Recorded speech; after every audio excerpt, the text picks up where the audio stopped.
When you think of homelessness, what do you think of? Unfortunate, despair, criminal, mentally unstable? You think it's their problem, and that it isn't something that applies to us at all. There are a lot of people that end up homeless. Our children and youth in this county are just as affected as anyone else. Palm Beach County is one of the richest counties in the country, yet it ranks number 2 in the state when it comes to homeless children. Living in the shadows of all this wealth are over 4,000 homeless children and youth. Each year, more than 5,000 youth die on the street. That is an average of 13 youth dying every day. That's like Columbine happening every single day, and nobody wants to talk about it. This is the real South Florida. It's not always families sleeping on the street or up under a bridge. It's families sleeping in cars. It's students couch surfing from home to home or family to family. It's 2, 3, and sometimes 4 families living in one home to make it. Our economy and current system makes it hard, with most struggling to find a home. This targets them, makes some feel unwelcome, living in the shadow of the sun.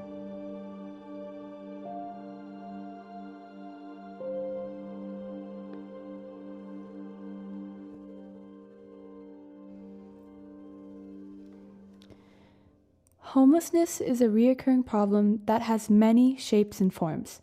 For youth in the Palm Beach County area, this means that anyone is susceptible. Being homeless interferes with your life, your schoolwork, and your mental health. Sometimes it takes more than fighting to be back in a home. Sometimes you need help, but most of the times, understanding is what's required to help our youth out of these situations. Sometimes you are homeless without living on the streets. Foster care is a huge industry in Florida today, and kids in the system end up living in worse conditions. Meet Angie, who was admitted into the foster care system from a very early age. What got me to the point in homelessness was basically being born into foster care. Basically in group homes or foster homes, they go through their own situations, their own problems, so it'd affect them in different ways. Some people would be bitter and some people would be cheerful. It was very weird, because you'll be like, why are you so happy and you're in this situation? And then it'll be like, why are you so bitter? I mean, you can't change what happened. Some foster homes weren't the best. It was a foster home I was in where they treated me like a slave. They had me go get them this and that, and if we didn't do it, they'll put us in a room with rats and bugs. It was very tormenting. Like, I've encountered a good foster home where I was staying there for a couple years, and it was great until, like, I was abused and raped, and not like rape from just random people, but your supposedly family looking at you and touching you. And it just makes your skin crawl. So where I stayed at, it was a lot of like robbing, and the neighborhood was known for like gunshots, watching people get killed in front of you, the drugs, and then the violence, and then the gangs. It's so much, and it's like you go to school and everybody's separated into their own categories. As you'll say, the Blood, the Crips, or whatever gang you want to call it. It was just so much animosity and tension. Like, everyone's not focused on their education, they're focused on their image. And that really got to me. I would say family means a lot to me. Then again, I wouldn't really know the definition of true family. My mom, as they would say on my file, because when you're in foster care, you have this big book that follows you everywhere. She wasn't the best, and I mean, at the same time, I can't hate her for what happened to me, but it hurts. But at the end of the day, it made me who I am. So I dislike for the choices that she made, but I'm grateful for her giving birth to me. I actually went to go visit her like a good maybe week or 2 weeks ago. I wanted to know why no one fought for me. Like, was I not worth it? Because growing up, I felt so unloved, so unworthy. I wanted answers, and it didn't turn out too well. It wasn't nothing like bad on my heart, but I felt like you weren't there through my rough times when I needed you. So why would I invite someone somewhere where I'm about to go over a milestone, and when I needed them, they weren't there? It was very painful, because I'm not even gonna lie. I broke down in front of like everyone, and it was so embarrassing. But I mean, I can't help the pain that was going on in the inside of me, because you'll see like kids with their parents, and it's like, bro, I don't have parents, but I made it. So I mean, at the end of the day, it was very painful, and it hurt so bad, because like, bro, I really needed my mom and my dad. Like, I wanted a relationship. Like, it didn't even have to be anything serious, but something, it would have worked. And it was just, I was so ready to go. I didn't even want to walk, to be honest. I was like, what's the point? My parents aren't here. I don't care anymore. I just wanted to get my diploma and just go. So, I mean, it's a very painful feeling. And not only not having, I didn't even have both parents there. So it really destructed me on the inside. It made so much anger in me, and it was embarrassing, because I really broke down in front of so many people, and they're like, oh my God, what's going on? And I'm standing there like, I really have no one. But it really pushed me though.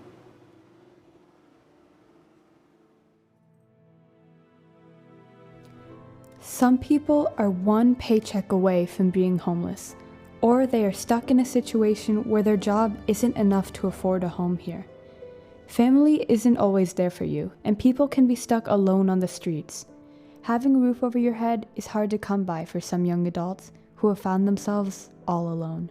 Meet Gustavo, a young man with a unique story. How I became homeless is by financial circumstances. I was working for a construction company. I was working them for a month. I haven't been paid at all. And because of that, I basically lost where I stayed. I try to get in contact with family to see if they can help me out, but they're all a little bit busy with their own circumstances for financial, and so it was a bit tough for me to ask for money like that. So I ended up losing my place to stay. I ended up going to Lake Worth and a place called John Prince Park, and you'll have police officers and others tell you, you can't be in the front because, it's a public park. When I first got to John Prince Park, I really didn't know what to do. I was confused. I was trying to gather as much as I possibly could. I had so much going through my mind, I had no idea what I was doing. And I've had a few problems with drugs before, so trying to stay clean as possible is probably one of the toughest things you face, especially coming to homeless, because when you're homeless, there's so much emotion that go through you, it's not easy. You face it alone, you have no one to talk to, and for some people, drugs seem like the best way to forget your problems. So it's hard because you don't want to relapse, because if you relapse, it just makes everything worse. Until there was a couple of people walking around, and they were talking about shelters. And one guy mentioned the Lewis Center up here by 45th Street, telling me that they can take me in and they can probably help me out as best as I could. So I gave them a call and I left them a voicemail. The tracker gave me a call back, and he told me that the Lewis Center had a waiting list, and he said that basically if I tried to go there now, it wouldn't do me any good. I was sleeping under the overpass bridge of I-95. I was staying there for a couple of days, and it was rough because the cars constantly going by. You get no sleep. And I've had people give me judgment just because where I was sleeping. I would have people just yell at me, get a job or go back to rehab, or telling me that, I need to get on with my life. It's easier said than done. It was tough because I had that and they didn't know what I was going through. Right. And I'm currently just staying at the St. Anne's place. Okay. And they don't take you in, but they shower you, they give you clothes. If you want to have mail there, they can set up a mailing address there for you, so if anything comes, I can pick up mail. But basically everyone out there just stays outside. Right. So, you know, it's a little bit more of like a little community there, and everyone looks out for one another. So it's a lot easier compared to from just Lake Worth, where it's almost everyone is on their own. Compared to here, it's everyone looks out for you. When we see someone homeless in our area, we have the same story in our mind of how they can't find a job or were addicted to drugs. We label them as outcasts in the society, dehumanizing the nature of being homeless. It's more common to be without a home than you might think, and all circumstances drive people to lack a roof over their heads. Many homeless are in a complicated situation that has resulted from their circumstances and environment. Meet Denisha. Her circumstances have led her down her own path. My daddy, well, not my daddy, my sperm donor was incarcerated for 16 years. He robbed an FBI agent, so he was incarcerated for 16 years. My mother, she claims that she was distraught by me being taken away from her and them terminating her parental rights, so she eventually took off on drugs. Yeah, my aunt adopted me, which is my mom's sister. She adopted me, but she was one of those love-lost people, so, you know, any guy that was like, oh, I love you, that's what she was at. I'm not gonna lie, she did her best to raise me, and, you know, like, I use her tactics as raising my child too, you know, because she was a very good influence on me. And, you know, I was just that. I tried to make contact with my father once he got out of prison, but it didn't work out.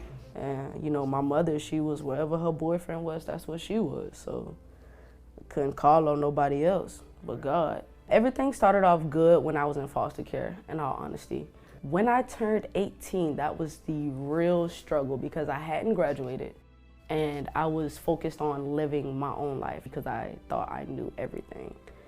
And without an education, it's terrible. It's like trying to find jobs and especially trying to get housed because I didn't know that you had to make at least 2 to 3 times what you're making in order to qualify for a place. I was thinking it was all, you know, I'm gonna go look for an apartment, you know, I'm working, it's easy, you know?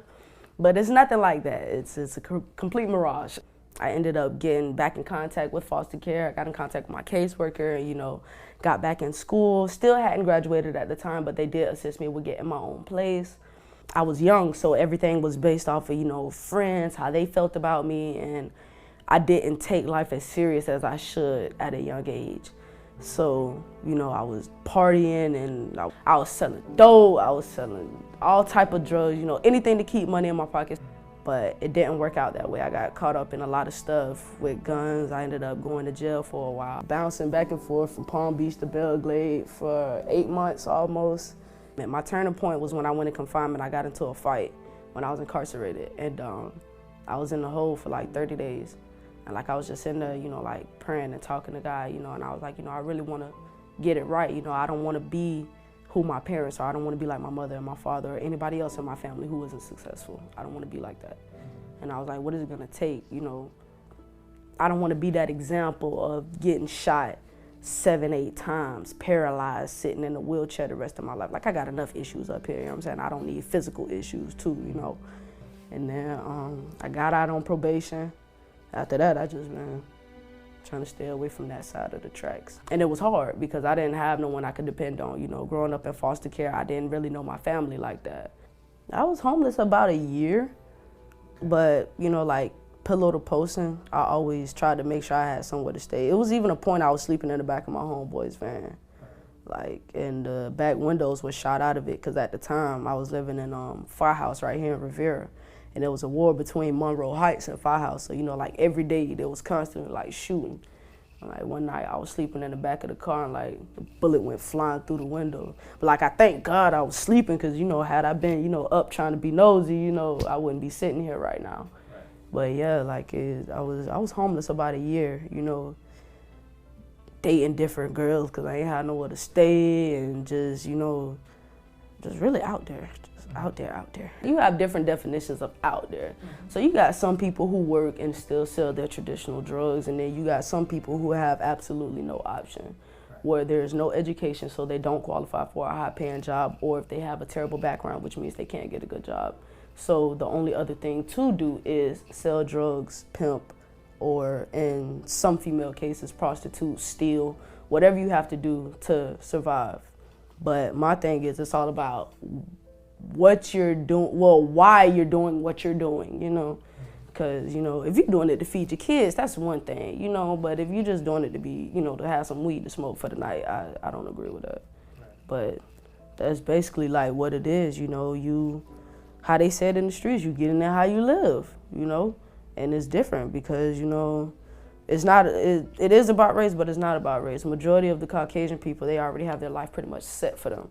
So, you know, daddy already got millions and billions, mama got millions and billions, great-grandparents. So, you know, they really don't have to do nothing but go to school, and not even if they don't want to. Like, but, you know, in the African-American community, it's completely different, you know, because you grow up watching your parents not have nothing.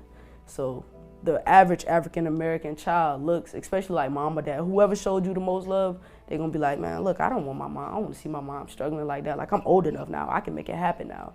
You know, but they don't think to, let me finish school, you know, so I can do this the right way. They take the wrong way about it, which is how they end up getting caught back up inside the system, and it starts all the way over again. It's the same cycle all over again until somebody takes a different road to break it, you know. Almost 60,000 families with children are homeless on any given night in the United States, according to the 2017 federal point-in-time count. Nationally, that means 7.4 out of every 10,000 families are homeless. The first step that we can all take is to see the homeless as human. There are plenty of youth that deal with this problem every day and just need a chance to tell their story. They go through issues that most of us can only imagine and are mistreated and misunderstood. We were homeless time and time again, got evicted and evicted. Calling my friends up, hey, can I sleep at your house? You know, over time it just got worse. Nothing else left to do. No friends, no family, nothing. Your whole mindset for that day that you can stay over their house is like, I don't have somewhere to go tomorrow. Right. So, like, it's scary. I can't change what happened to me, but I can allow it to affect me in a positive way. You just keep your head up. Just take it one day at a time. That's how I see it. Seeing the homeless as human helps us accept this problem and learn how to treat it better than we have been. Pushing it away isn't going to help, and neither is empty promises and false information. Helping these homeless requires reaching out a hand and coming from a place of understanding. These are what the youth need. Multiple organizations are taking a step to fix this issue. Vida Nova, a place for homeless youth that have aged out of foster care and are between the ages of 18 to 24, that need guidance for becoming productive citizens in our county. Vida Nova has helped me beyond measures, like with the emotional support, physical support, talking, being there to listen. Vida Nova can get you in probably the Luna Center or a shelter, anywhere. Hannah's home houses women that need help, are homeless, and struggling. And then I came to Hannah's home. I got clean and treatment 6 months. They just kept me there. That was the first sign of hope I had. So I finally got on my phone. I'm like, I gotta do something. Pregnant. So I see Hannah's home. I called that night. Our founder, Miss Carol, answered the phone. I'm homeless. I don't have anywhere to go. It was pouring down rain that day. I was like, I'm rain. I haven't ate. And then she was like, come right now. Just come right now. Just come. And Miss Betty's who I saw when I walked in, and she just gave me a hug, and I just like broke down. St. Anne's Place addresses the issue of homeless hygiene. They give the homeless a place to shower and find basic toiletries to make themselves feel better. One thing about working here is you see everything. You see the real side of it here. Most of the people that come to us are desperate, and you have to remember that. This is probably the lowest point of homelessness. They're sleeping either in their cars, in the parks, or right alongside our building on the street. So these services are really needed to them. They really need them. The other thing is, it's amazing to watch someone go into the shower and come out, because they'll come out a whole different person with a whole different attitude. One shower. One shower. The Lord's Place is a homeless organization that also works with homeless families to try and get them off the streets and living on their own. Understanding people and their struggles, no matter how old they are, can bring us one step closer to helping out the people in our communities. These organizations are just the beginning of trying to help the homeless here in Palm Beach County. We should work together to make these youth feel less unwelcome.